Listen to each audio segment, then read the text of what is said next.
So James doesn't do it. Ash doesn't. Ash technically not investigated, but he like works with. He's kind of like our jack of all trades. Yeah, do anything. Yeah, like okay. He actually prefers breaking news. He prefers breaking news. So he studies the science, but it's not like what he really wants to do. Okay. So he's there. She'll probably do it. I will probably respond to that. Oh yeah, he looks like that. Anything outdoors. Yeah. But yeah, Heather had nice things to say about new photos. That's how I was going. Like, yeah, everything's a 3-camera shoot. So yeah, she's been there, done that. So. Yeah. So the one drawback that they gave her a good camera. You know, I think it's a Sony A7, but they gave her like three fixed lenses of she's used to like a good like 70 years on that. Oh well. So she's like, can I have a telephoto lens? Because I think the closest lens she's got is like a 1 or something like that. Oh well, There's like times where she can't get. Yeah, that's adjustments. Yeah. So she's trying to see if she can do it. Yeah. Well, you know, you ask for it and then ask for one big thing. Yeah. But they hook her up, you know, like it's all Get started. They're staying upstairs. I just came down here to make sure that Peter was staying on topic. Anything off topic? I just got back. I thought you were back for good. I mean, Wow. yeah. I thought it was over. Yeah. Wow. 3.5 weeks. Wow. Not for Says you. the guy who didn't sleep in the dorm room bed. True. Justin, nice to see you, particularly on a homework. Yeah. Anything off topic? Anything? Maybe something off color. No, we won't do that.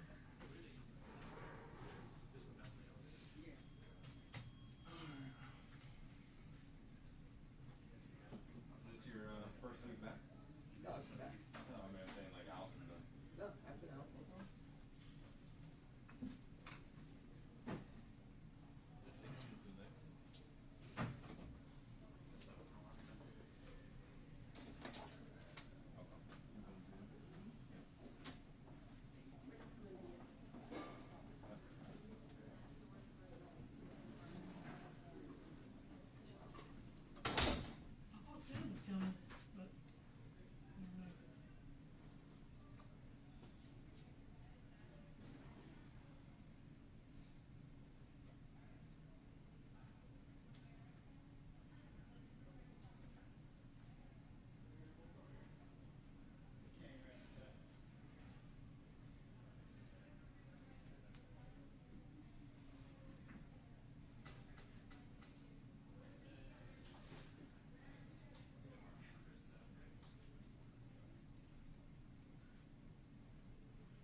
Good afternoon, everyone. I am Matt Graves, U.S. Attorney for the District of Columbia. Joining me today are Interim Chief Ashan Benedict of the Metropolitan Police Department, Drug Enforcement Administration Acting Assistant Special Agent in Charge Jennifer Sweeter of the DEA's Washington Division, Special Agent in Charge Craig Calamai of the Bureau of Alcohol, Tobacco, Firearms, and Explosives, Washington Division, FBI Acting Special Agent in Charge Sarah Linden of the Washington Field Office, and Acting Special Agent in Charge David Misenheimer of the IRS's Criminal Investigation Washington, D.C. office. The United States Attorney's Office for the District of Columbia, the Metropolitan Police Department, and our federal law enforcement partners are laser focused on addressing the violence in our community. Today, we announce a major law enforcement action aimed at keeping our community safer. We have partially unsealed an indictment against members of the Kennedy Street crew, or KDY as they are known, and announced the arrest of 12 members of that crew. The crew takes the name of a street that runs through the northern quadrants of our district. According to the indictment, KDY operated between the 100 and 1200 blocks of Kennedy Street in Northwest Washington, D.C., trafficking in large amounts of drugs and possessing numerous firearms in further of its operations as well. In connection with this investigation, we have seized over 400 grams of fentanyl, approximately 1 kilogram of cocaine, over 100 kilograms of marijuana, and more than 40 firearms, including 8 suspected machine guns. The seized drugs would have generated several $100,000 if they were sold on our streets. We all know how dangerous fentanyl is. In its pill form, it is estimated that 3 out of every 5 doses contain a lethal dose of the drug. These are worse odds than Russian roulette. Dealing in large amounts of this poison is a surefire way to find yourself the subject of a federal investigation. In these kinds of distribution networks, it is not just the danger of the drugs being peddled, it is also the money and firearms associated with these drug operations. They combine to form a toxic mix for fueling violence that presents a substantial risk to our community. The threat from drug trafficking organizations like this is so predictable that the backbone of our violent crime strategy is identifying these organizations and rooting them out of our community by dismantling them and holding the participants accountable for their criminal conduct. We are incredibly grateful to our law enforcement partners who worked this case, identifying the members of this crew and developing sufficient evidence to allow us to return this indictment. We would like to thank the Metropolitan Police Department, the Drug Enforcement Administration, the Bureau of Alcohol, Tobacco, Firearms, and Explosives, the FBI, and IRS Criminal Investigations. It is my pleasure to welcome to the podium Interim Chief Ashan Benedict. Thank you. Thank you, Mr. Graves. I also want to mention that I'm joined here today by our Deputy Mayor in the city of Lindsay Apia. Thank you for being here. This case really is about the community. When we walk around the streets on Kennedy Street and the area of Ward 4, the citizens and community members of that area have had enough. You go back to 2021, we had 19 shootings and 7 murders from then till now. The people that live in that area said no more. They called MPD. We kept going up there. We kept getting guns and getting drugs, but the perpetrators still kept getting out. So we need to come up with a better strategy. Almost 2 years ago, we created the Violent Crime Impact Team, which is a compilation of MPD, ATF, DEA, FBI, IRS investigators to look at things in a holistic manner and bring everybody's best tools to the table. And that's what we did here today. The IRS agent, please raise your hand. If an IRS criminal investigator is part of this case, you know you really tripped up because they're not really looking at nickel and dime investigations. They're here because the Kennedy Street crew is not some corner crew. This is an organized criminal organization, and it took a sophisticated investigative effort to bring them down. As the U.S. Attorney mentioned, the amount of drugs that were seized, I would want to reiterate the 42 firearms we recovered in this investigation. That's a lot of guns. A lot of those guns were modified to shoot automatically, so machine guns. So this indictment reflects that. There are folks that carried firearms in furtherance of drug trafficking, and they carried machine guns in furtherance of drug trafficking. There's significant penalties involved at that. And our crack shot assistant U.S. attorneys are going to prosecute this case to the fullest to bring these people accountable. Because our goal is to keep them off the street and keep them off the street for a long, long time. I want to thank again our community for bringing this information forward to us. I want to also reach out to them in furtherance of any information they still want to provide on this group or any other group. Because it started in Ward 4 and Kennedy Street and the surrounding areas, but this crew started to move around town as well into other wards. So if there's any information that the public wants to provide us on this crew or additional crews, please call us at 202-727-9099, or you can text us anonymously at 50411. I want to thank our amazing partners for working with us each and every day and really feeling it, right? You react differently to the proximity to the pain, and they felt the pain that our citizens feel, and they brought their best agents and their best resources to work with our detectives and the U.S. Attorney's Office to at least bring this case to the arrest phase. Now we got more work to do. I'm going to turn it back over to Mr. Graves for any other questions. Thank you. Are there any questions? Mr. Graves, you said partially unsealed. How many other people are you looking for? So we've unsealed the indictment with respect to 12 individuals, and those 12 individuals have been arrested. There are several other individuals who remain under seal, and the charges associated with them remain under seal because the charges and the nature of the charges might reveal who the individual is. There's obviously a complicated balance that we have to strike between law enforcement safety and trying to apprehend individuals and alerting the public so that they can assist in our apprehension efforts. Can you give a rough idea of how many more people? Several. Yes. Can you give us an idea of kind of like the TikTok of how the dozen Kennedy Street gang members were arrested? Did it all happen within a day? Did it just happen like this past day? Yes. So it occurred over the course of the last 24 to 36 hours. Are they all making initial appearances today? I believe so.